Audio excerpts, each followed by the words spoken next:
নজর রাখবো পরবর্তী সংবাদে। ভোট আসে ভোট যায়, কিন্তু গিরিবাসী থেকে শুরু করে প্রত্যন্ত এলাকার বাসিন্দাদের যে দুর্ভোগ, সেই দুর্ভোগ যেন কখনোই ঘোচে না।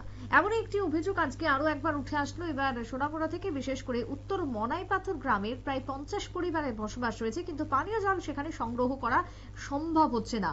তৃষ্ণা নিবারণের জন্য পরিশ্রুত পানীয় জল যাতে পাওয়া যায়, তার জন্যই একটি টিউবওয়েল বসানো হয়, কিন্তু সেখানে জল মিলছে না দীর্ঘদিন ধরে।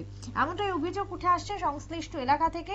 বিশেষ করে সেখানে সবাই শ্রমজীবী অংশের মানুষ, এমনটাই তারা দাবি করেছেন। পরিবারগুলো রীতিমতো অসহায়।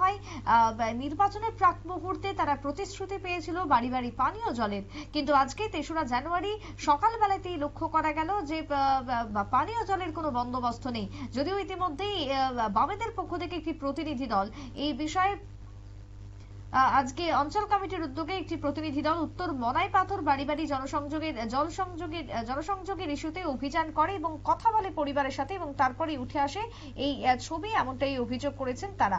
ঠিক কি বক্তব্য সোনামুড়া মনাইপাথর থেকে উঠে এসেছে, শুনুন।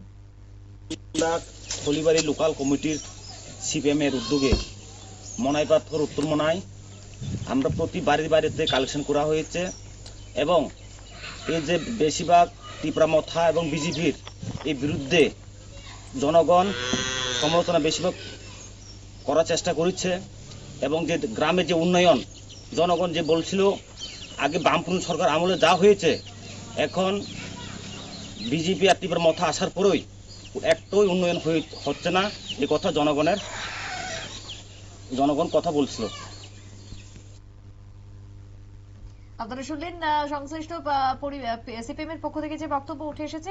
তারা আজকে জানাচ্ছেন যে পানীয় জলের কারণে কার্যত দুর্ভোগ সংশ্লিষ্ট এলাকার বাসিন্দাদের। পাইপলাইন নেই, যে কারণে একেবারে যেটুকু আশা তাদের ছিল সেটুকু আশাও তাদের প্রায় যেতে বসেছে। আগামী দিনে সংশ্লিষ্ট পরিবারগুলির জন্য যাতে জলের ব্যবস্থা করে দেয় দপ্তর, এমনটাই দাবি উঠে আসছে আজকে বামেদের প্রতিনিধি দলের পক্ষ থেকে।